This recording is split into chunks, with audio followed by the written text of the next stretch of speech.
All right, everyone. When you look at the whole galaxy, what is the galaxy made of? Well, the galaxy is made of stars, sure. Um, but in between the stars, there is a whole bunch of gas and dust floating out there, right? What's the whole galaxy made of? Well, it's made of stars and gas and dust. And all that gas and dust floating out in between the stars is what we call the interstellar medium, right? Interstellar, as in between the stars, and the medium, as in the stuff, the material, right? So literally, the interstellar medium is the material that's in between the stars. That's what the name means, right? So that's mostly the gas and the dust, right? Okay. Most of the time, in most of the galaxy, the interstellar medium is this really thin, wispy gas and dust. And it's hard to see since it's so low density. But places like this are... Yeah, my pencil's black. That's kind of hard to see on the camera, isn't it? Let me see if I can find something a little easier to show up on camera. How about this? Yeah, okay. So there are parts of the galaxy, right? There are places where the interstellar medium has condensed. It's clumped up. The gas and the dust has gotten to be a big, dense blob, and so it looks dark, because you can't... Why does this look dark? Because it's so dense that you can't see the stars behind it. So you can tell from this picture, like, this big black, dark nebula is in the foreground, and all of these stars are in the background, right? These stars are in the background, and the stars right next to them are harder to see because of all this gas and dust in the way. So what color are the brightest stars in the galaxy? Well, the brightest stars are the highest luminosity stars, and you can kind of see from this photo here, right? Look right over here, right? It looks kind of black and white in the camera here, if it looks the same to you as it does to me. But, look at this page in your book, right? Look at all these stars, these brightest stars here. They're all blue, right? That looks red, but then that's probably in the foreground. I can't guarantee it from this picture, but I'm willing to bet that since this star is so much brighter than all the others, this is probably a lot closer to us. This is in the foreground. These stars here are probably more the same distance from us. And these brightest stars here, they're blue, right? The big, hot, blue, high mass main sequence stars and the blue supergiants, those are the highest luminosity stars in the galaxy, right? The highest luminosity stars are the high mass blue ones. And yet, when you look at all these stars I grabbed the pencil again. When you look at all these stars right along the edge of the dark nebula, what color do they look, right? These stars here, all these stars here along the edge. They all look red, right? Are they red because they're red stars? No. They're red because they're probably blue stars. If they're the brightest stars, then they're probably blue. But they look red in this image because all the blue light got absorbed by the dust. And only long wavelength light like red light is what can pass through the nebula for us to see.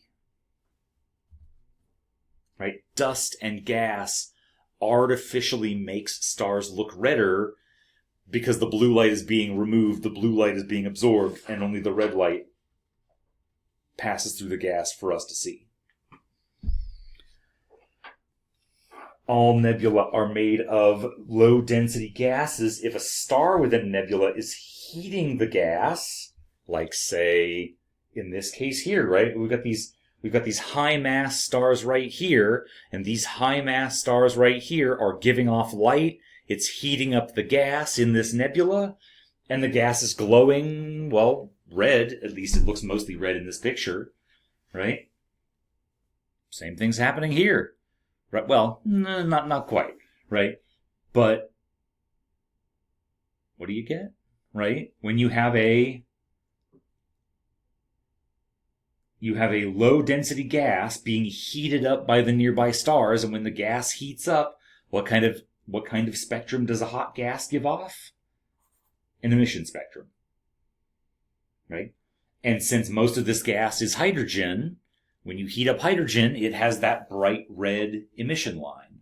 And so that's why these emission nebula tend to look very pinkish red, is because what you're seeing is that bright red emission line from hydrogen. Right? If you look at a nebula and it looks blue, oh, hey, I've got a pencil over here. All right, I've got a wooden pencil here, right? What's this blue light coming from? Well, it's coming from the blue stars, right? So these hot blue stars inside the nebula, probably that one there, those over there, that one right there, right? These hot blue high luminosity stars are giving off blue light. That blue light is reflecting off the gas and then reflecting off of it to come to Earth. And so when you see this gas glowing blue, that's a good indication that you're not seeing blue emission lines. You're seeing blue light reflected off the gas. It's where the light come from. The light came from the blue stars, reflected off the gas, and then came to Earth. So if it's red, it's most likely an emission spectrum. If it's blue, it's most likely a reflection spectrum. Or I should say, an emission nebula, a reflection nebula. So what about this? Well, okay, this is the Pleiades cluster, right? And the Pleiades cluster has this gas floating around the stars, this, you could call it nebulosity, this gassiness that's floating around the stars, and this gas is glowing blue. Why is it glowing blue? Because it's reflecting the blue light off the stars around it. So there's our reflection nebula. This one's glowing reddish. Why? Well, it's probably that red emission line from hydrogen, so we're talking about an emission spectra.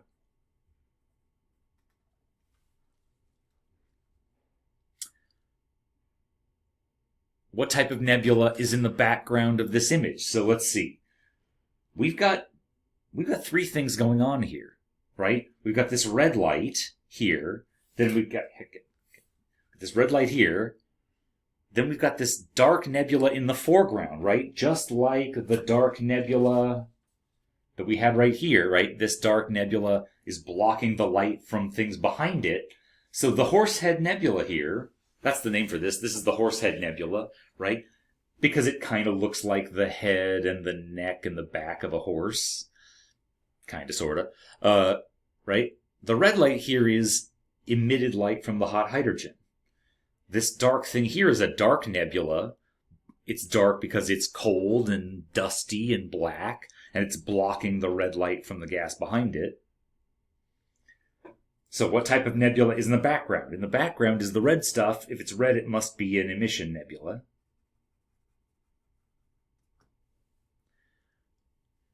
Sharpen this pencil. What type of nebula is in the foreground? The Horsehead. That's a dark nebula. Right? And then over here, you've got a nebulosity kind of like you do with the Pleiades. You've got this blue star, and then the blue light reflecting off the gas around it. So this little thing over here is a small bit of a reflection nebula. So we've actually got all three in one picture. What two elements is this nebula made of? Well, it's a lot of hydrogen because it's red, and that's that hydrogen emission line. And then every nebula is mostly hydrogen with a lot of helium. Just like most nebula. About 75% hydrogen, about 25% helium, and a little bit of metals.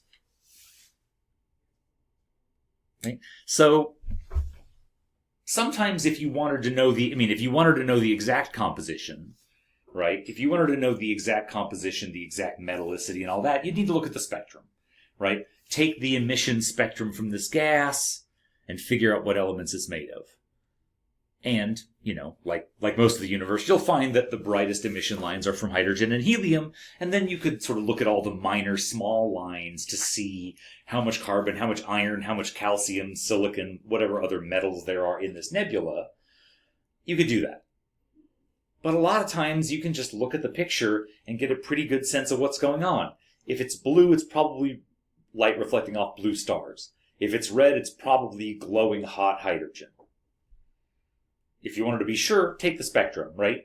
You'd be really surprised if take the spectrum of this gas and you find that, oh yeah, that red light is not from the hydrogen emission line, it's from neon, right? Neon has some bright red emission lines, so maybe this nebula is not full of hydrogen, maybe it's full of neon. But it's not. You could check, right? Take the spectrum and you could confirm it. But, it's not. There's not that much neon. Well, there's probably not that much neon in the universe to do that. But yeah, you see these emission nebula. Well, what gas do I know of that makes up a lot of the universe that has a bright red emission line? It's hydrogen. If you wanted to be sure, though, hey, you can always take the spectrum and find out for sure. Okay. So that's the ISM, right? The interstellar medium. And that's the other half of the galaxy, right? What's the galaxy made of? Stars and the interstellar medium. And